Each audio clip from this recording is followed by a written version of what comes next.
What's happening, everyone? Welcome back to the Fanatics View Hockey Show. My name is James Lynch. We got the great Troy Noak joining me here on the program. Today, we got a lot to get into. It's been a while since we've done a show, actually. We had the Christmas break, and I had my little trip in between there.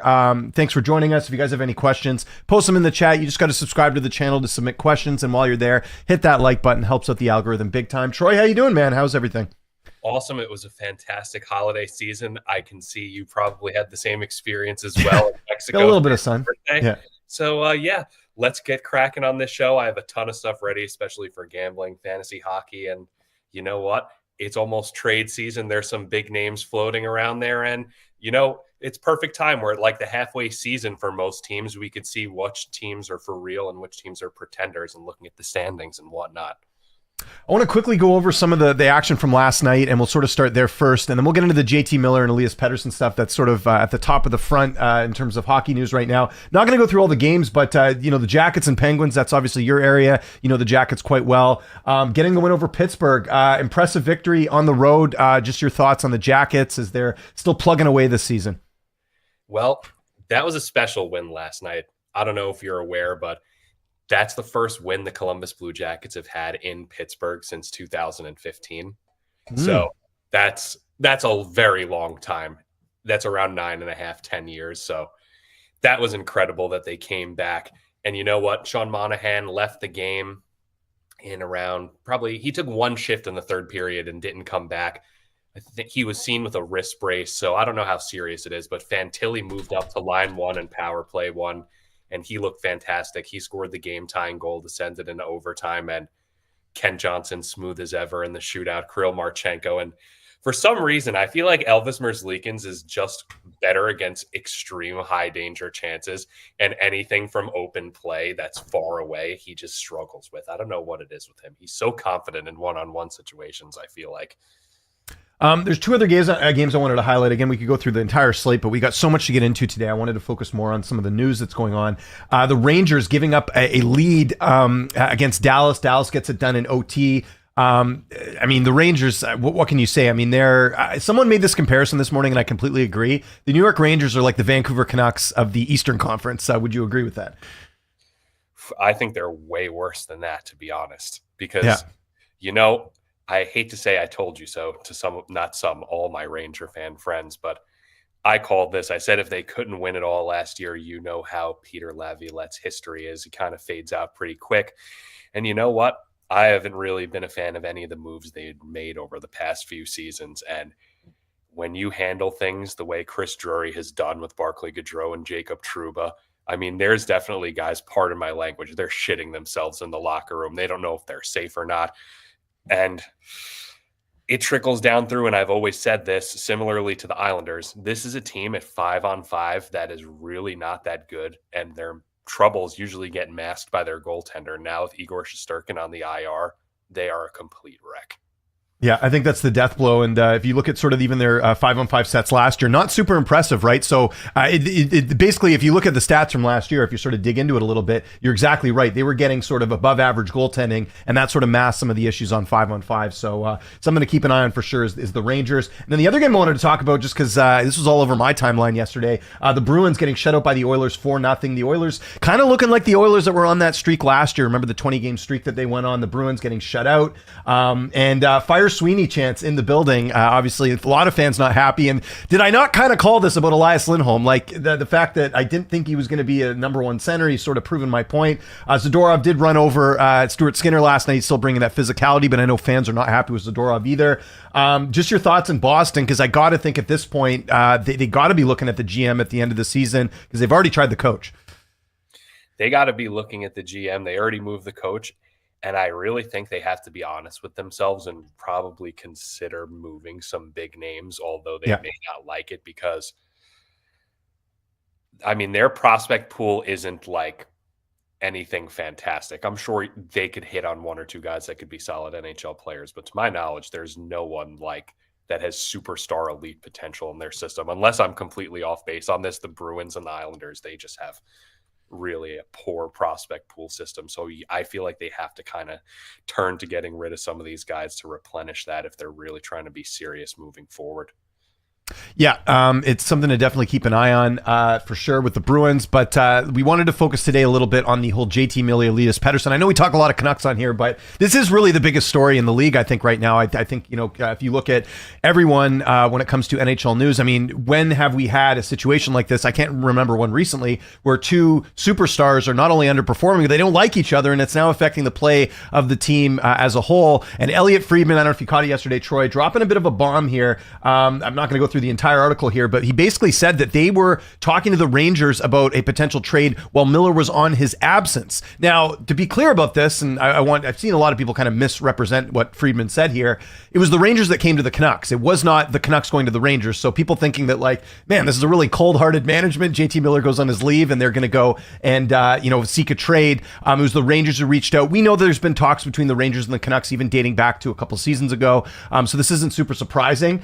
We talked in our DMs yesterday about the Zibanejad trade. Like, I don't know what Drury's thinking if he thinks, and I'm sure there would have been other pieces, but like, there's no way, like, as bad as things are in Vancouver, I don't think they're desperate enough to take on Zibanejad's contract, who's also underperforming and is also someone that I think him and Miller actually have very similar career numbers.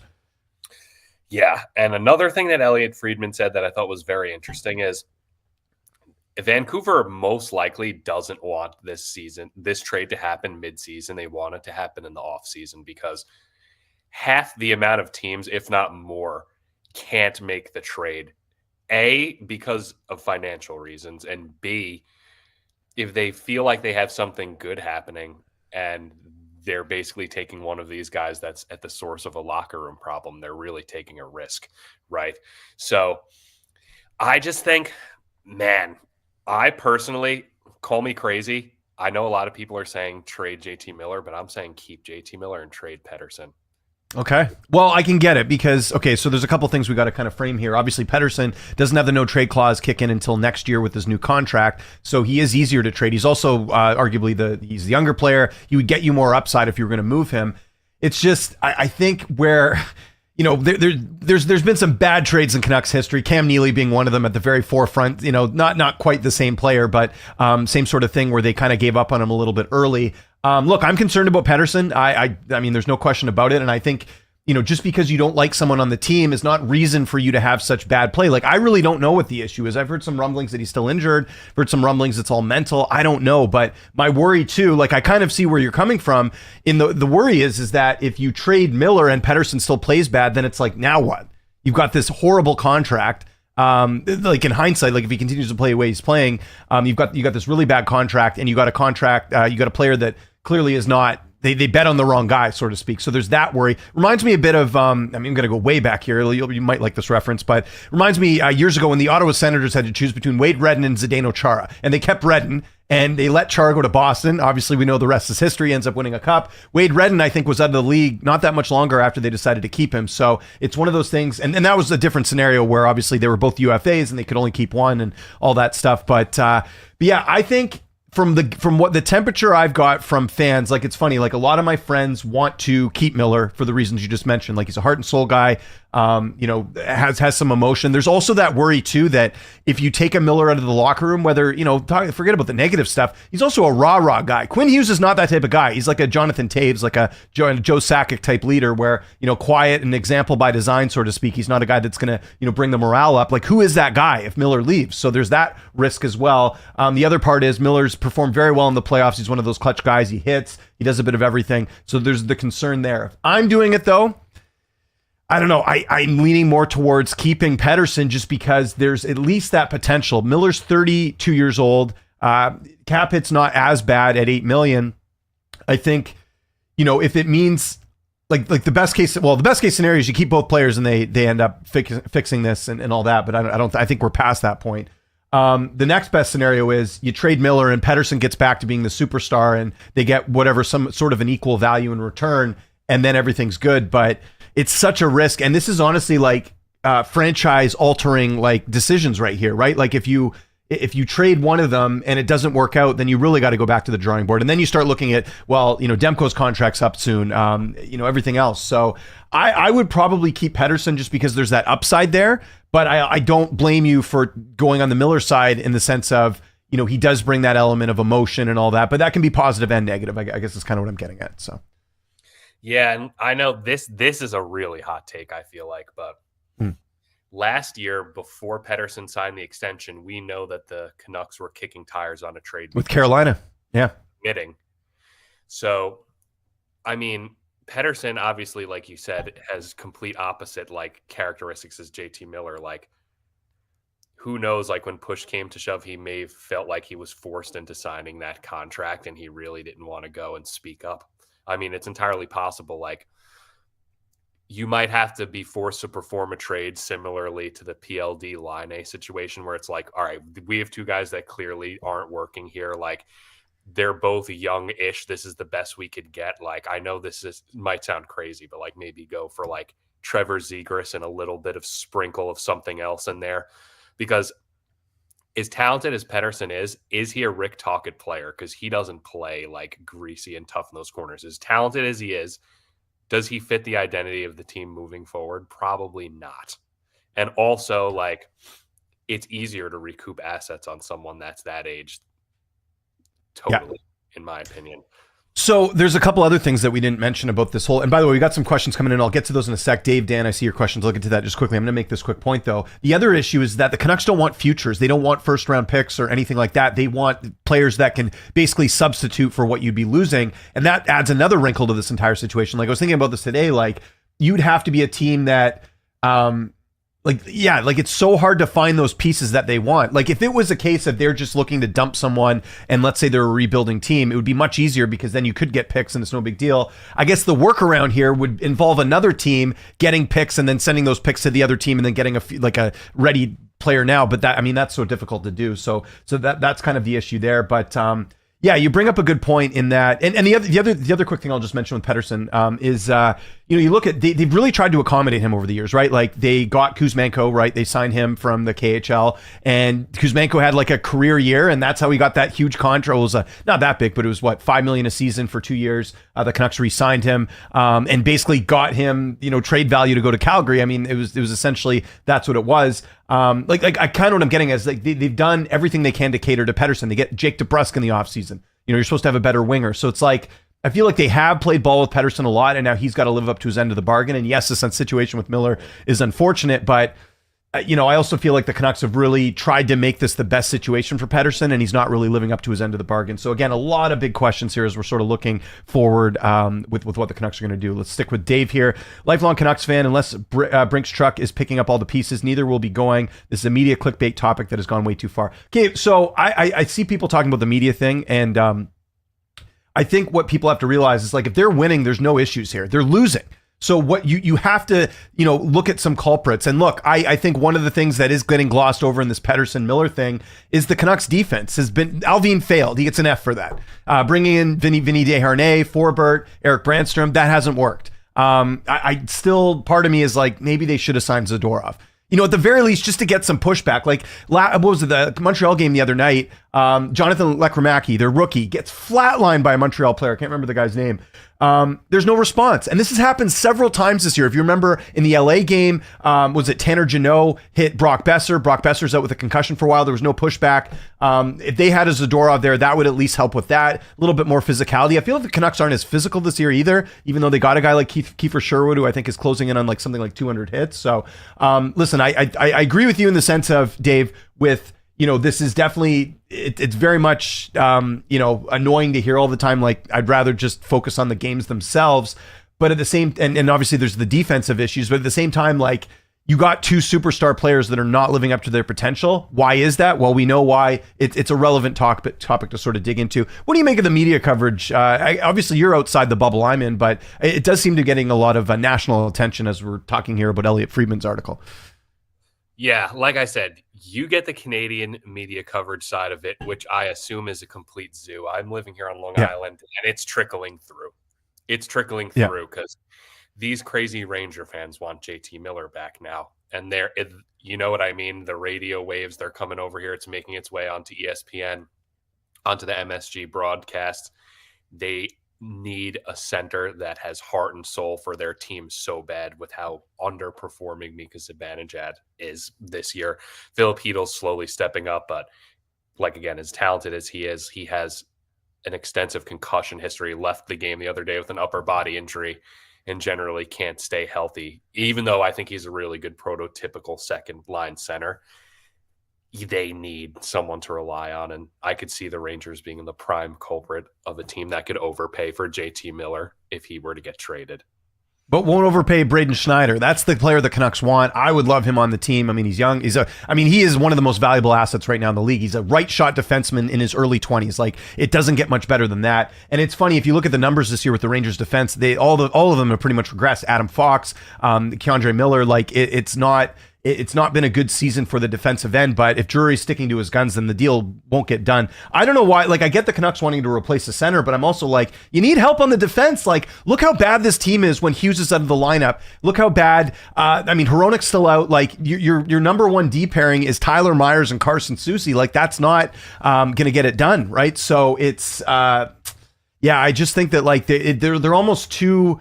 I would be willing to give up some offense if it meant having better, at least more offensive defensemen. I think that's one of the big issues, is that Quinn Hughes is really the only defenseman other than Brandstrom who can really drive play on the back end. And I think that's why Rick Tocchet's dump and chase style is not really working out so well, because they don't have players. They'll go in, but then they get caught on the back end where guys will skate around them. So a lot of issues there in terms of that. So yeah, Dave, again, I will agree the media coverage is a bit of overkill, and they do need to focus more on the fact that the defense is also not played well. But if you're paying these guys your top players, they're the top money, they got to perform at the same time. The Canucks truly want to be bold. I'm assuming that's what you're saying. Make a push for either Bedard or Celebrini with one EP4. Well, neither of those players are getting traded. I mean, let's be honest. Although the Bedard thing's interesting. I don't know if you saw Jeremy Roenick's comments after the Winter Classic, and basically telling Bedard to suck it up. And Bedard has not had a great season. He's seems a little frustrated with the team. It looked like they were going to take a step forward this year with some of the moves they made. That really hasn't happened.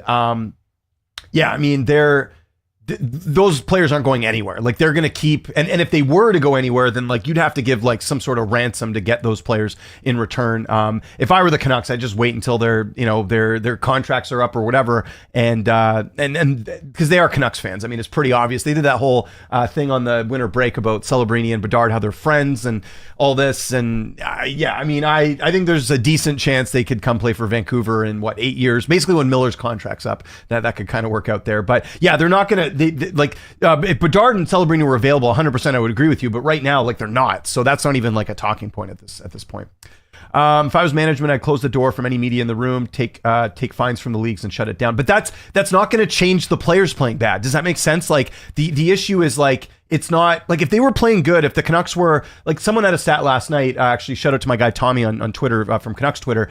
He had a stat last night that like, if the Canucks win those overtime games that they've lost, there's been 9 of them this season already. I think the record is something like 18. They're certainly on pace to break that with overtime losses. If they win those, they'd be second in the Pacific right now. You know what I mean? Like, they're at least in some of these games, but I'm really curious with this road trip, because they're playing Washington tonight. Washington's a very good team. Like, I could see, I think there's going to be even more pressure if they have these blowout games, because they've had a number of them this year. The Islanders blew them out a couple months ago. The Predators, the Oilers. There's been a couple games where they've looked completely, like not competitive at all. And I think that's something that's going to get magnified even more. So they're not gonna cut off the media, because you have to. It's part of the.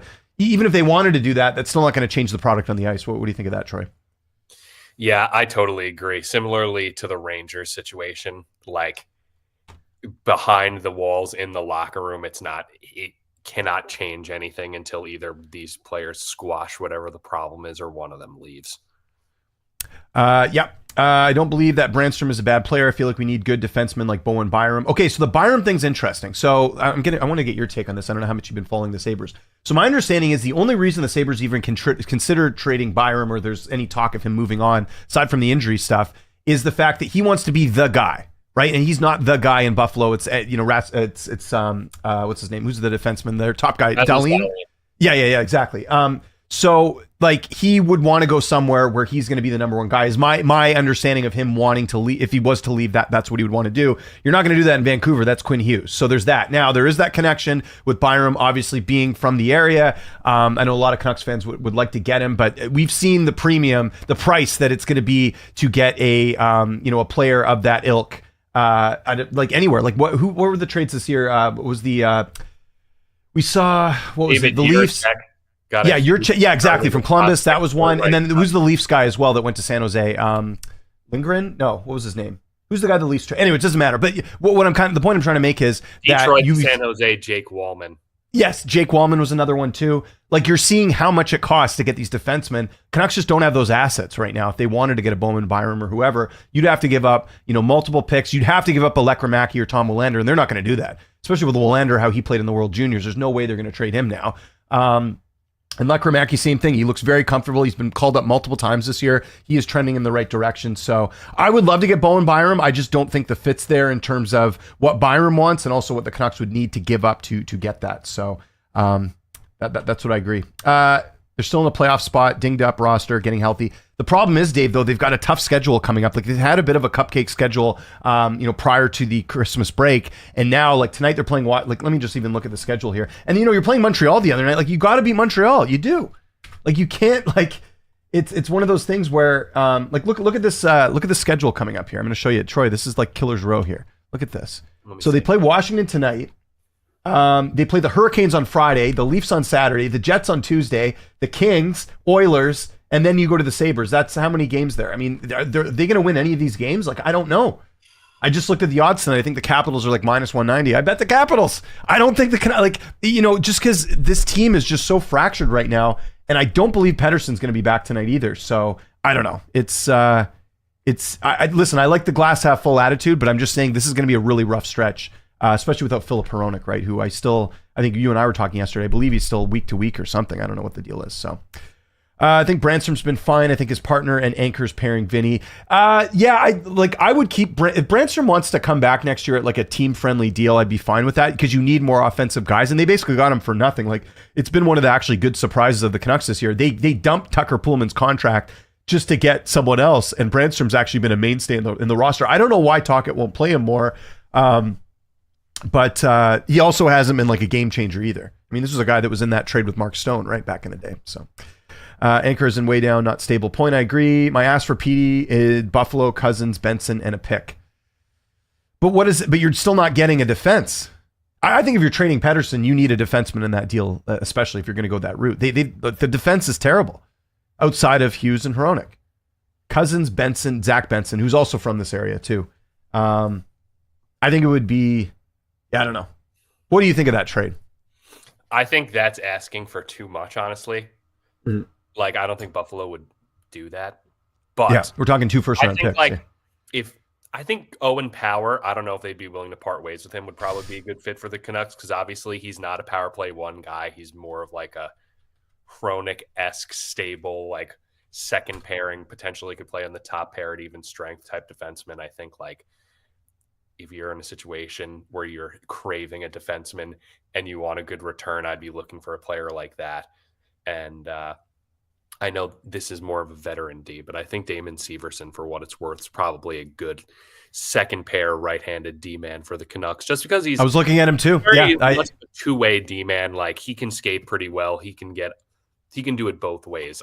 I think he's a pretty underrated player. It's just the way that Columbus's back end stacking up. Like, we acquired Dante Fabro from waivers, and he's playing on the top pairing with Zach Werenski way better than anyone could have anticipated. Matejchuk's up. We can't take him out of the lineup, so Provorov's playing on the second pairing with him.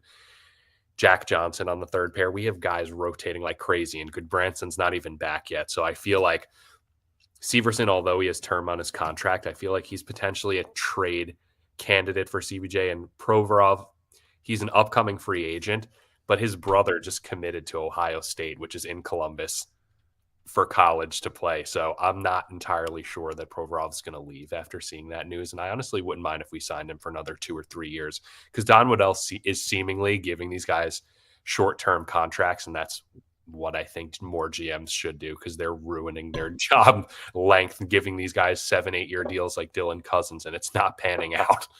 Yeah, the Lou Lamoriello deals on Long Island. That's been killing that franchise, so to speak. What would you want? I'm curious. Just kind of. I know we've talked a little bit, but if the Canucks were to get Severson, like, what would you think would be a good trade off the Canucks? I know you like Höglander, but it would take much more than that, I'm sure, to get Severson. Well, I'm thinking like if we're talking like crazy trade, I think we'd be talking like maybe Cole Sillinger, who's probably like a third line center, in my opinion, because he plays Yeah. like penalty kill grimy. He honestly probably could play second line center, but I feel like he suits the third line center role perfectly. Severson, a couple picks, give us one of the big boys in Miller or Pettersson. Let's see what happens. You know what I mean? Like, yeah. Why not? This prospect pool is absolutely loaded. Well, that's what I mean. And at some point, like, you want to take that step forward. And obviously this year has been totally different with, the whole Joe stuff and everything. So we'll have to sort of see, we'll see how that kind of unfolds. But I'm just big on, I think the Canucks need like another defenseman, because I just think right now it's not getting it done with what they have. Miller, multiple games and PD injured. For sure. Yeah, Miller did play well the other night, but again, it's also like as a whole, Miller's been disappointing if you look at his overall stats. PD, same thing. So that's as well. Either of those players are happy losing currently. Now is the only time they'll be able to make a realistic push for them. I don't think anyone are happy losing. Canucks are in the same spot as the Flames were 2 years ago, and they lost, 17, 19 games in OT. Next year, turns out they were just a bad team. Canucks are living off a backup goalie. That's the other thing. Things would be much worse if that's been the only bright spot this season, is that Kevin Lankinen is playing like lights out right now, and he's going to get a huge contract. And I suppose that's another trade chip unless they want to keep him. I know Rick Dollywell was reporting or mentioned something about, the Canucks should try and find a way to keep him, because this Demko thing, like, who knows? Like, he was injured the other night. I know they're saying back spasms. Like, is he injury prone now? Steve Valaket did a pretty interesting interview on local radio here, who's like a goalie guru guy, former Rangers goaltender, actually, and saying that he's noticed that Demko's stance is a little bit different, and that, like, he basically said, like, he doesn't think Demko's going to be what he used to be. And then that if you look at some of his, like, I think it was like high danger goal, or sorry, like some of the goals that he was letting in were very much like goals that he should be saving. I don't know. I guess looking in the data, the Demko stuff's not looking good, but also we've had such a small sample size that I think that's getting a little bit overblown, if we're being honest. So we'll see. I think, and then, the other thing we haven't even talked about here, Brock Besser's a UFA next year. Like, that's another wrinkle. If this team was playing well and there were, no other like issues with the team and it was whatever, like, this would be the top story. But this has gotten buried so much because just everything else that's going on with the team. Like, and then to add another wrinkle into this, Rick Tocchet's contract next year is an option for both sides. So that adds something else in there. Apparently with Besser though, the Canucks have offered, I think, like a 5-year deal, which I don't think is going anywhere. I can understand why the Canucks don't want to commit long-term to a guy like Besser who doesn't have great skating, but that's another thing to keep in mind for trade chips for the Canucks. So it's just, this is a crazy season, if you haven't noticed. It's been a little bit nuts. Okay, let's keep going with the questions, and maybe we'll move on to some other stuff. Montreal beating everyone lately. Tampa Bay, Florida Canucks, for sure, but they were up in that game by a couple goals, and they couldn't shut it down. Hronek went down to Abbotsford today. Oh, okay, interesting. I didn't know that. Okay, so then maybe he's close to getting back in there. They need him badly. Like, if he comes back on, I don't think he'll be back on this road trip, but if they can get him back soon, then that really does change things, because they're just a different team. Like, you're going to wear Hughes out. He's doing way too much. For this team as it is. He's carrying them on their back. He needs Hronek back. And Hronek's got to play better too. Even prior to this injury, he was down a little bit as well.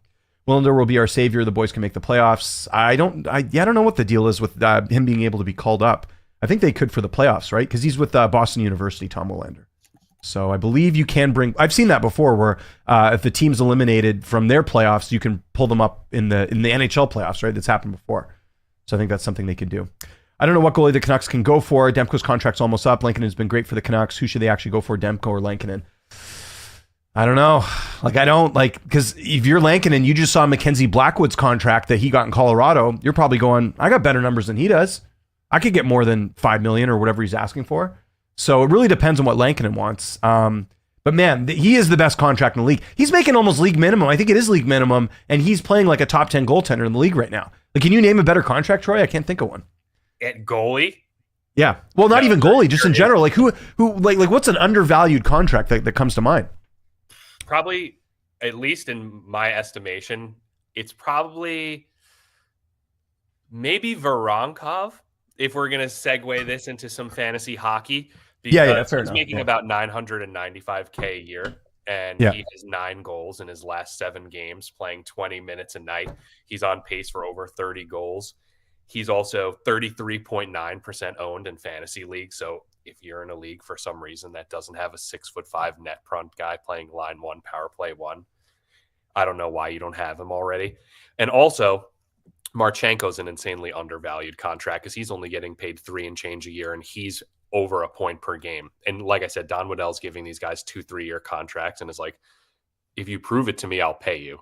And he did the same thing with Kent Johnson.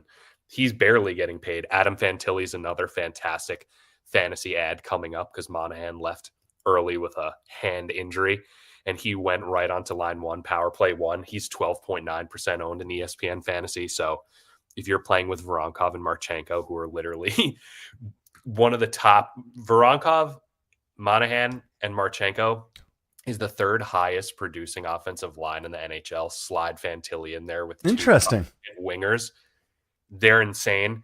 And another fantasy ad that I think is good is Jake Neighbors. If you're in a bangers league, he's probably owned already, but in general, he's only 10.9% owned in ESPN leagues. And this guy on the St. Louis Blues, like, he lurks around the net, he cleans up, and he throws the body around. He's perfect for fantasy hockey. My take on Kevin Lankinen is I would like to see them. I would like to see them try and keep Lankinen, I think, at this point. If you can get like a reasonable deal. Like if he wants some crazy money, and I don't blame him, by the way. This might be the only chance. He's 27, I think. He's not going to get a bigger contract than he could get right now. If you can get him on like a decent, he's 29 actually. If you can get him on like a team-friendly deal, I would do it right now because I think like that's your better backup. The other thing is what's going on with Arthur Silovs. Like he's backing up now because Demko's injured, but hasn't been very good this season. Played great in the playoffs last year, so it's like, what are you getting with Silovs? Like, I think he is still your future goaltender, but do you maybe try and sign Lankinen into like a lesser deal just to, short over until Silovs figures it out, or you look at the goaltending elsewhere? I'm of the keep Lankinen camp, and I've been this way for a while. He's never going to be like Demko, but at the very least, he gives you enough stability that you're not having to worry about goaltending. Like, look how many teams always worry about goaltending. Edmonton, like you name it. Like the Leafs had this for years. This year they finally get a competent goaltender, but there's so many teams where they haven't been able to take that step forward because of their netminders. So I'm in the sign Lankinen camp. Yeah, we got a lot of questions here. This is great. We'll keep going, and then we'll get to your fantasy stuff and also the games tonight. I'd say Lank in recent years. Yeah, we're agreeing there. Workload, Canucks play style forces him to play. For sure, but I think we're overdoing they're overplaying Hughes for sure. Like if he had a little bit of help, he's not having to do everything. It'd be a bit of a different story. Does anyone think we should try our defense EP or bring up Elias Pettersson, the defenseman? I don't know. I mean, I'd say try anything at this point, but you also don't want to bring players up and ruin their development. That's happened time and time again with certain players. Another thing, what do we got here? Brock, I wouldn't extend. I wouldn't extend Besser either. Unless he was going to go shorter term, but that's another name that I would look at possibly. Like I like Besser a lot. He fits in well with the chemistry of the team. He's definitely a good goal scorer, but like I'm of the belief, and I think you and I agree on this. If you're a team that looks middling, which is what the Canucks are looking like right now, and I know they got injuries, but I think even at full health, they were still looking like a middling team. You make a big risky move. Look at Vegas.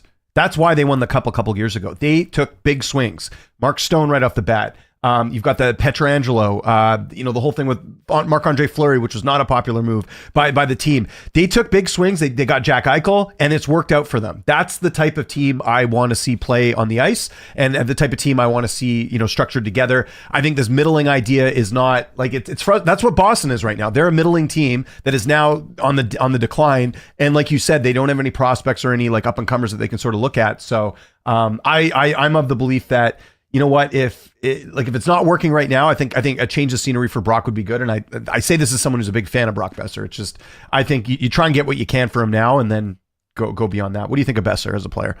I think he's a good player, and I agree. Get what you can for him now because I believe Connor Garland can play well up in the lineup, and I think he's totally capable of playing with other high-skilled players. And with a player that I have always believed in Connor Garland, I wouldn't mind getting rid of Besser. And also, Connor Garland skates like the wind. Yeah, and let's not forget Lekramaki as well, who eventually will replace like a Besser eventually, right? Like he already looks very comfortable, NHL ready. That shot the other night he had against Montreal that got I think it was the first or second goal. Unbelievable stuff. So the talent's there. It's a matter of refining that and looking better, and I think that's why he could be the replacement at a much cheaper price. I don't know if anyone notices either, but Canucks heavily underperform in big games. Yeah, well, of course. The Edmonton game, Hockey Night in Canada a couple months ago, got absolutely shellacked in that one. And like they're playing the Leafs this Saturday, Hockey Night in Canada. That's another one where traditionally, if you look at the last couple seasons, the Canucks have played very bad in Toronto. I don't know why, but that's another game that I think will only amplify what we were just talking about earlier with the Pettersson and Miller stuff. Currently, I feel safer with Lank in the net, me as well. Suter, Sherwood, Lanks all add up under $5 million. I know it's crazy. It's a crazy. Sherwood's another guy that $1.5 million a season. Who wouldn't like to have him on their team? Lanky made the Four Nations face off. Demko got left out. Well, Demko got left out of the Four Nations because he was injured, and also because the U.S. has like really strong goaltending. I mean, we're talking about Hellebuck, Ottinger, Swayman. That it didn't really have anything to do with it. If the Four Nations was last year before Demko's injury, he's on the team. I think over Swayman personally. But as an American, would you agree, or what do you think of Demko? My thing is, it doesn't even matter because Hellebuck and Jake Ottinger. I don't even know if Jake Ottinger will even get one start over Connor Hellebuck. Yeah, exactly. So it doesn't even matter who the third. You know what I mean? Like, he probably would have made it over Jeremy Swayman, but at the end of the day, like the United States, like on defense and goalie, it's just like, I mean, they're juiced to the gills. Yeah. Because before the season started, I mean, I wasn't one of these people, but there were people that didn't even have Zach Werenski on Team USA, and I'm just like, really? What? Yeah, people were putting players like Jacob Slavin and like a couple strange people on the back end. Well, it's like Canada getting what's his name from St. Louis, Colton Parenko over, or no, who's the guy from Philly? The guy they tried to trade, Travis. Yeah, like what? How come he like? I don't like Evan Bouchard that much, but I mean, he probably should be on there over him. I don't know. Like that seems kind of weird. I'm curious to see how the roster sort of lines up. That was a big talking point of the World Juniors. The Canadian team, people are pissed. They're like, why didn't you take some of these players? Yeah, I know a lot of people that were going like scratching their head at them leaving some of the already NHL. Oh, people were right. Like here, the media coverage, it was insane. It was like top story and people are pissed off. World Juniors are a big deal here, right? So, and Canada's not been performing well over the last couple of years. It's also too that like a lot of these, other countries have caught up. And one of the things that people brought up too, which is a great point, is a lot of these NHL players play in US cities. Their kids are going to be Americans. So they're going to, end up being these great players too. So there's a lot of factors that are, but again, like, invest money in the program and get the right people in charge. It's not Dave Cameron, that's for sure. A couple more, and then, man, we're getting a lot of questions today. This is great. Rutherford has also mentioned, entertain the idea of management re-signing Lankinen. Well, listen, I trust Jim Rutherford. The guy's ruthless, but I like it. I'd rather have that than a guy who's going to stand pat and not do anything. Brock had 40-goal season and expects such a big contract. I agree. Again, small sample size. Had some injury issues. It's the skating really for me though. Like if Brock was a better skater, I'd feel better about signing him to a longer contract. But right now it's like, get what you can for him. They should have done that with Kuzmenko a couple seasons ago. Like imagine if they would have not re-signed Kuzmenko to that $5 million contract and then traded him for whatever and got some sort of value out of that. They could have used that as more leverage. He did end up being in the deal with Lindholm, but that didn't end up working out because he didn't re-sign with the Canucks, which thank God, because he's not playing well in Boston. Excited to see how Willander turns out me as well. The only country that would have better goaltending than the U.S. is Russia, straight up, for sure. And we all know they're not in it. Pettersson, Besser, most Swedes are too soft for playoff runs. I don't know about that. I mean, look at the Sedins. I mean, they weren't soft. They got the team to the Canucks, the Stanley Cup final in 2011. Like, I don't know. That whole thing is like, you still need skilled players. You can't just have a bunch of meatheads out there either. Boasters from Minnesota had a great playoff run for us. Minnesota's always been a team that I think would be, but Minnesota's got the cap issues, right? So they can't. And there's like, they have the cap issues are about to be alleviated after this season in terms of. Is it really? I thought they still have Suter and here. Let me look. Suter and Parise aren't they still in? If I'm not mistaken, this is the last year. So like for Suter and Parise, really? Okay, let's go look right now. But there's been rumors that they're going to make a trade for Brock Nelson. Right. Yeah, I did hear Brock Nelson's name. That was Frank Saravelli at his trade board or whatever. So let's see the buyouts. Okay. No. You know what? You're right. They're still on the books, but the cap hit's way lower. You're right about that. So look at that. It drops off like I didn't know that. Okay, good. Yeah, I wasn't aware of that at all. So exactly. So they're going to have like an extra 12 million, 11 and change in cap space in this upcoming season. So if they trade for a guy like Brock Nelson, who's making I think $6 million this year, they could re-sign him to whatever they want. Brock Nelson's from Minnesota, Team USA. Bill Guerin's the GM. With the last roster spot, he chose Brock Nelson. So clearly, Lou Lamoriello knows that he likes him. And I think Brock Nelson underperforming on Long Island, not to his own fault, because look at who his wingers are, respectfully. Like, Barzal goes down with injury. Duclair goes down with injury. So his line mates have to go up to the top line with Bo Horvat, and he's left with nothing. So Yeah. I don't know. If you put him on the Minnesota Wild with maybe Matt Boldy on his side, oh man, he would net 30 goals if he started the whole season with Minnesota next to Matt Boldy on his right wing. Let's get these few more, and then we'll get to some fantasy stuff. We got about 13 minutes left. I know Besser's American, but he's soft. I wouldn't say Besser's soft, really. Seeing where soft as it gets. I mean, we're talking about two of the best Canucks players of all time. They don't go to the final in 2011 if there's no Sedin. So soft or not, I mean, there's plenty of good players that are quote unquote soft. Doesn't matter. They won't have cap issues. You're right. McDavid's going to stay with the Edmonton, I think, and that will be the biggest sign ever of Canucks. No, the biggest thing that's going to happen with the Canucks is if Celebrini and Bedard come here. Like, I'm telling you, like, it would be huge because, like, they've had hometown guys here. Like, we had Virtanen, which was a disaster, by the way. I'll never forgive Jim Benning for not even offering Tyler Toffoli a contract and re-signing Jake Virtanen. And that, like, we know the story with Virtanen, even outside of the issues outside of the ice that he had, he just was a declining player. He was just not good. And we could have kept Tyler Toffoli. He wanted to stay here too. You look at what Toffoli's done since then. It's been pretty impressive. Fantasy hockey. There was some stuff you wanted to get into. If you don't know, follow Troy on Twitter, all of his social platforms. Really, really good when it comes to fantasy hockey stuff. What are some trends you're noticing or some things that we should be keeping an eye out for right now? So, like I said before, Fantilli promoted to line one, power play one. Voronkov, he's on line one, power play one. Jake Neighbors, same thing in St. Louis. And in my league, someone just dropped Ivan Barbashev because he's basically been out for almost a month now. And people are starting to panic. So if he's dropped in your league, definitely take a stab. And I think I want to look into some of the games tonight because there's some really interesting spots that I like in terms of props. And then there's a total that I really like. So the Colorado Avalanche are taking on the Chicago Blackhawks. And the Colorado Avalanche, they came back from behind to beat the Florida Panthers the other day. They look fantastic. Valeri Nichushkin's out with an injury currently. So that means Mikko Rantanen's workload is getting ramped up. He's playing well over 20 minutes a night.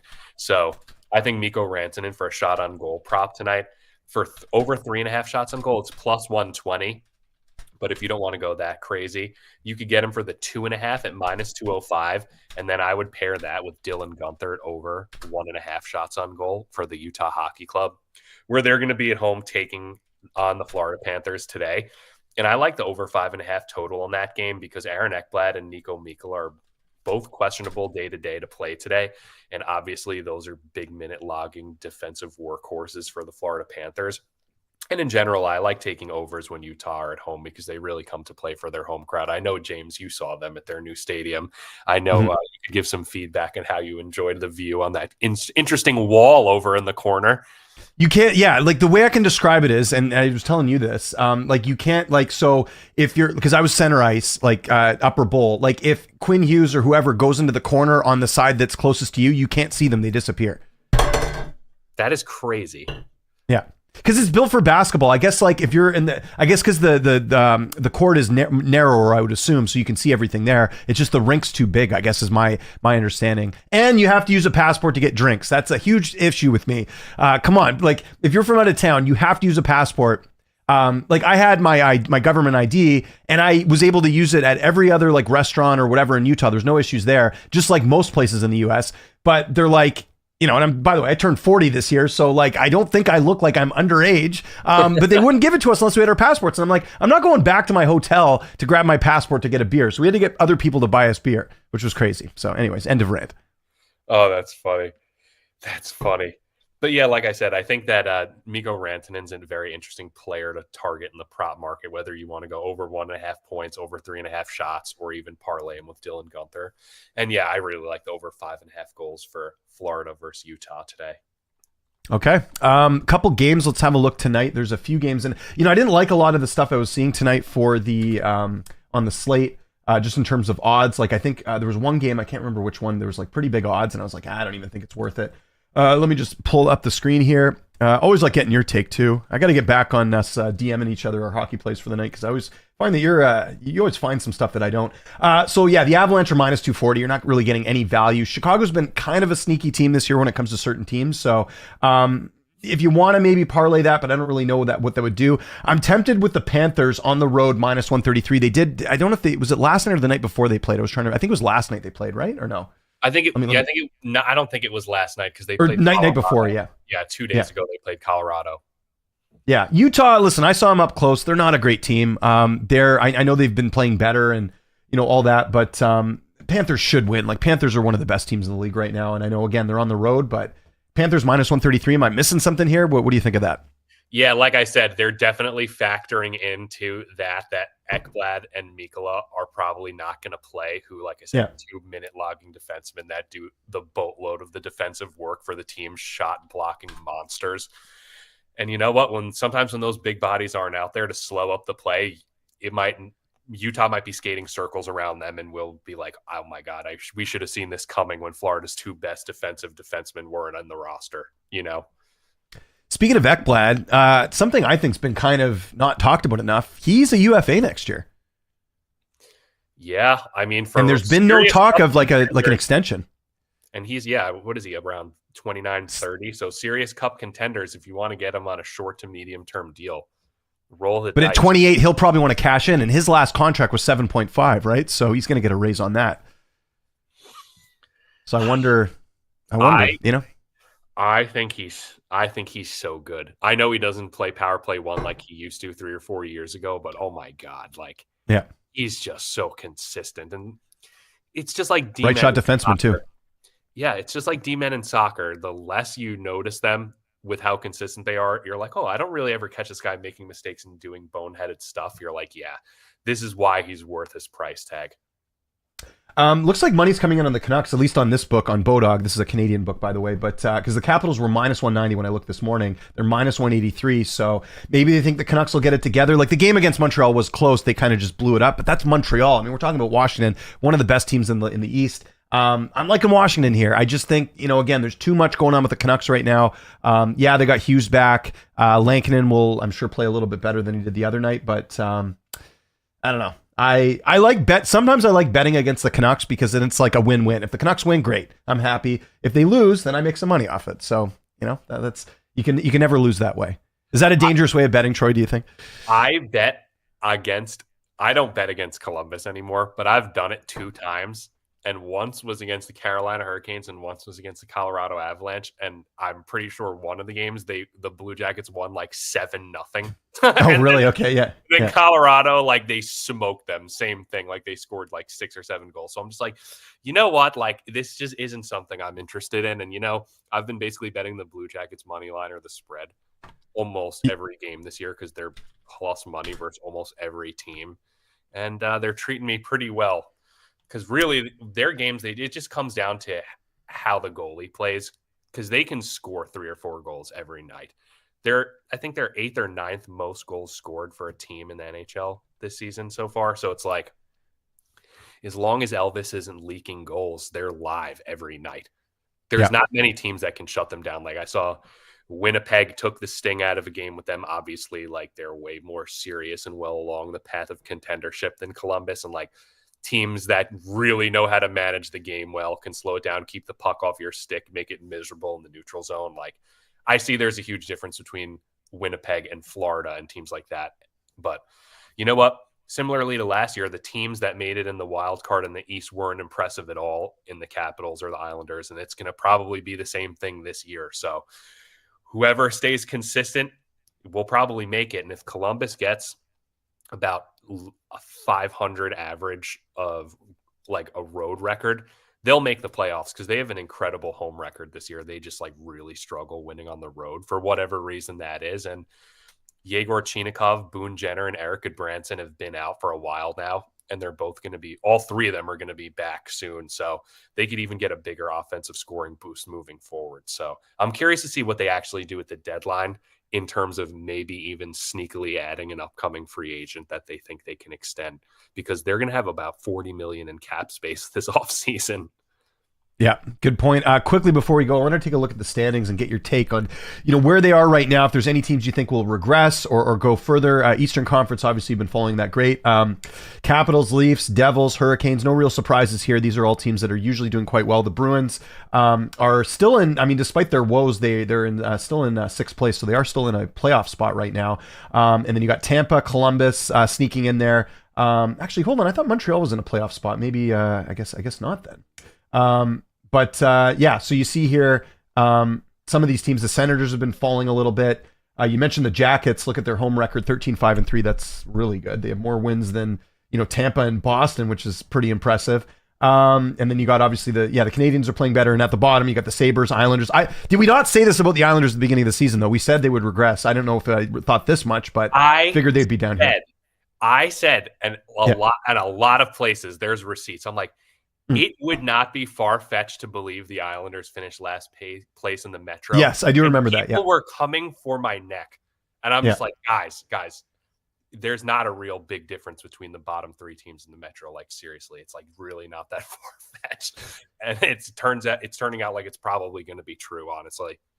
Any teams you see regressing or rising up a little bit more? How far can the Rangers fall? Todd McClellan has been unreal. They have. Yeah, especially Larkin, I think, played really well under him too.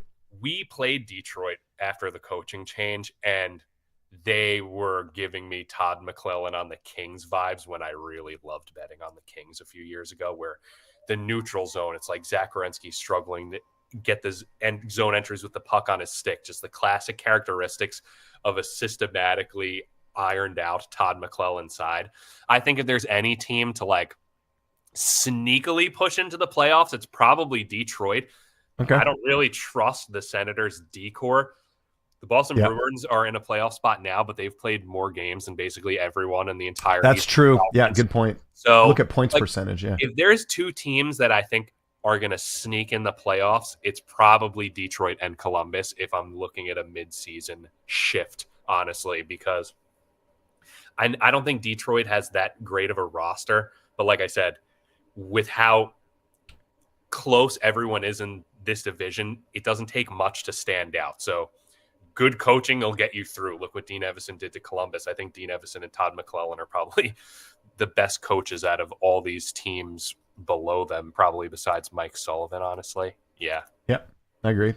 Quickly on the West, this looks about where we're going to see things. I think the 8th spot will be a battle here. St. Louis seems to be doing a little bit better, in terms of like lately anyway. The Kraken have not. They've been falling a lot. Nashville, I guess, has been playing a tiny bit better, but not by much. Any like movement here? I'm surprised. I mean, the Avs, you got to imagine, like with their goaltending now, that there's got to be some movement there. But I think the West is almost set. Like, I don't think, like, there might be some change between Calgary and Vancouver, and maybe St. Louis, but I don't see Utah, Anaheim, Seattle, any of these teams really making a push. What do you think there? No, yeah, like this conference is the complete opposite of the Eastern Conference, whereas the bottom teams in the Western Conference are so bad that there's a huge difference between them and a fringe playoff team, whereas the Islanders and the Rangers are bad, but I would argue they're significantly better than the bottom 4 or 5 teams in the Western Conference. And like, that's not saying much because they're not very good teams, but you know what I'm saying. The bottom 3 or 4 teams in the Western Conference are basically giving free points to everyone. And I think Vancouver is going to probably have to make the playoffs. I don't think Calgary has what it takes going down the stretch, honestly. Yeah, and the thing like that I look at with the West as well is that a lot of these teams have not, like, they've been basically giving Vancouver points as well. Like, as rough as this road trip I think is going to be, Calgary, Utah, like a lot of these teams are not going to make any sort of like crazy push, I don't think, especially with Utah's injuries. It's too bad because if Utah was healthy, I would be curious to see where they would be at this stage in the season. Because they, again, I saw them up close, but again, they're missing some really big pieces on the back end, so not really sure what to expect from them going forward. But it's going to be an interesting race. Sean Durzi early in the season, and and Marino, right? Incredible. Yep. Yeah. And those, in my season preview, I said that Utah was a sneaky team because of those players, and when they were healthy they were actually performing really well to start the season. And remember, they were really hot to start the season, and when those guys went down, obviously it completely fell apart because they have the young explosive offensive talent up front, but without Dursey and Marino, who are just reliable and consistent defenders, they just leak goals. Troy, this was awesome. Got to get you back on here soon. Always a pleasure coming on. Just let my audience know where they can get a hold of you on social media. Anything you got coming up. I know you got a lot of stuff going on in your world these days. So as I usually do, I'll give you the last word. Awesome. Thank you very much for having me on the show.